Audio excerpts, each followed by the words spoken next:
qalil, khafifah, sedikit atau ringan, maka tetap dihukumi sah sholatnya. Wa ing kasurat, bahkan digoyai wa ing kasurat, senajan akeh opo harokat, gerakannya banyak tapi hanya gerakan-gerakan yang ringan, tetap dihukumi sah sholatnya. Wa tawalat, lan nuli-nuli opo harokat, berturut-turut gerakannya. Jadi gerakan banyak berturut-turut, tapi itu adalah gerakan yang ringan, diperbolehkan. Lakinnaha, tetapi ini utawi harokat khafifah iku khilaful aula, nulayani keutamaan. Ini hukumnya. Hukum kita melakukan gerakan banyak, tapi gerakan-gerakan tersebut gerakan yang ringan, itu khilaful aula. Bahkan kalau khilaful aula tidak sampai ke hukum makruh. Kalau fi'lun tadi sudah mencapai hukum makruh. Tetapi kalau yang ini belum sampai ke hukum makruh, apalagi ke hukum membatalkan sholat, masih jauh lagi.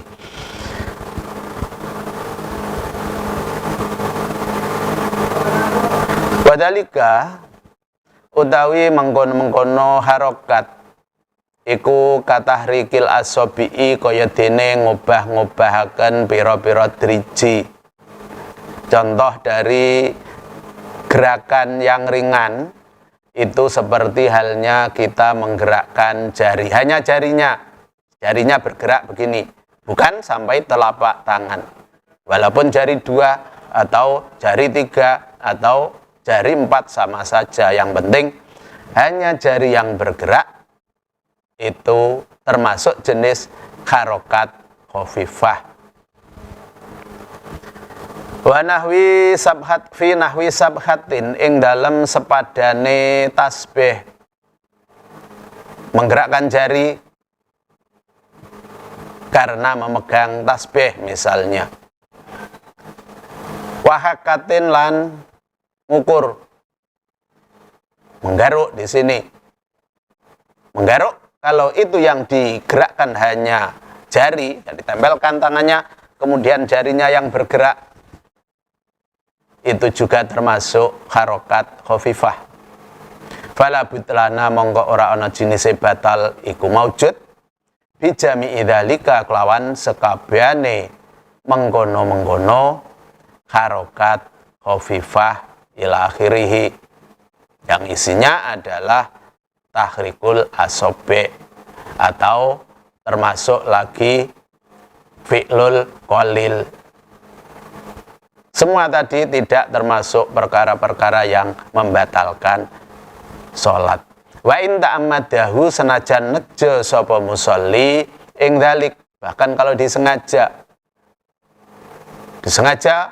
digaruk, sengaja melangkah, yang penting 1 langkah atau 2 langkah, dan lain-lain, semua termasuk yang belum membatalkan sholat tadi.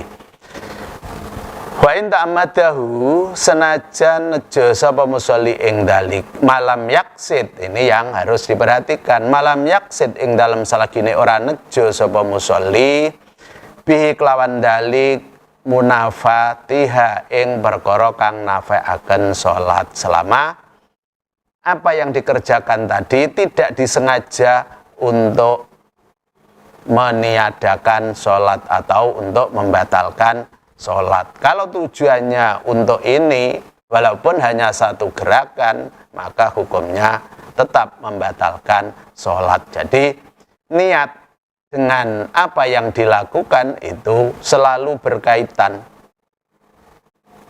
Tadi sudah disebutkan, niatnya 3 jangkah, yang dikerjakan 1, maka hukumnya adalah 3. Makanya antara hati dan apa yang dikerjakan itu berkaitan.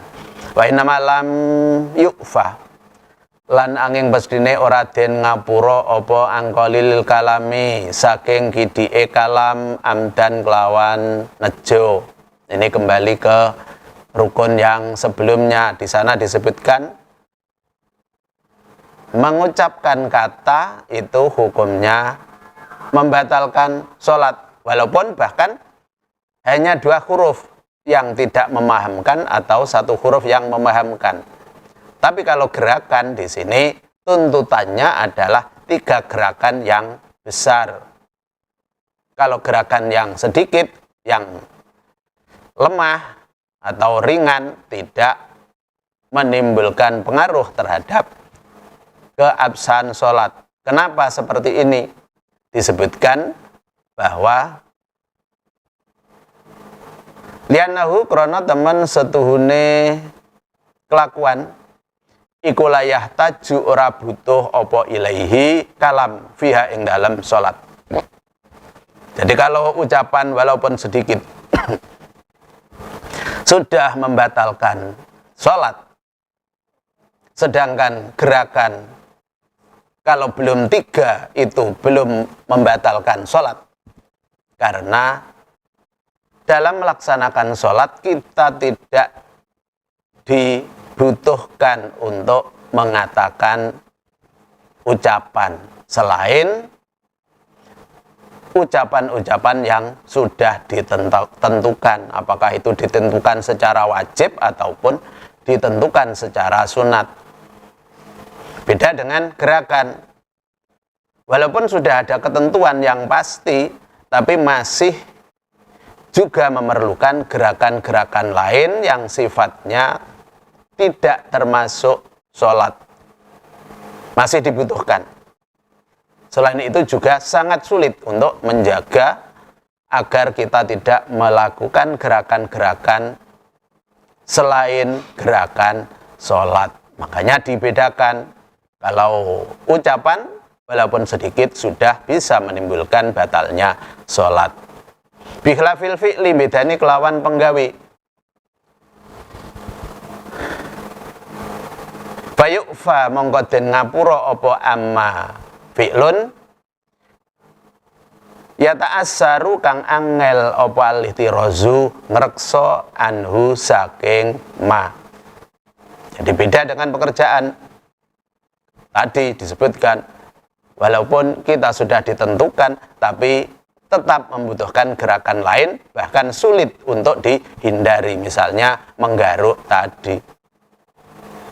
Jadi fi'lun ada kelonggaran, tapi kalau kalam tidak ada kelonggaran. 1 huruf membatalkan apabila sudah bisa dipaham.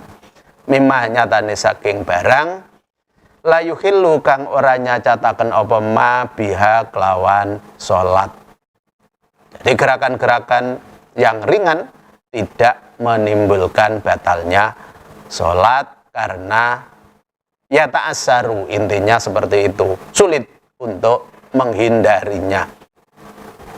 Walajfanu utawi pira-pira telapuan, walisanu lan lisan iku kal asobi'i kaya dene pira-pira driji, hukumnya ajfan. Mata berkedip-kedip, kemudian lisan, lidah bergerak, itu hukumnya seperti asobi'. Jadi yang utuh adalah kepala. Kepalanya itu apabila bergerak maka sudah dihukumi 1 gerakan. Tapi kalau bagian-bagian dari kepala, misalnya seandainya kupingnya bisa gerak, ya dihukumi seperti asobe, seperti jari. Walaupun bergetar tetap tidak dihukumi batal sholatnya.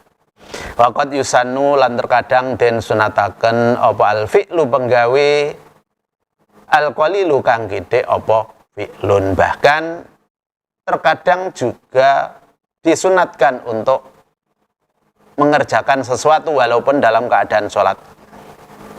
Misalnya kakot linahwil khayati kaya dene mateni sepadane ulo. Jadi pada saat kita sholat kemudian ada ular yang lewat, kita boleh membunuh walaupun bergerak dengan membungkuk-bungkuk misalnya, itu masih diperbolehkan karena darurat. Kalau tidak dibunuh, maka bisa membahayakan diri sendiri ataupun orang lain. Itu kedaruratannya, makanya fi'lun qalil masih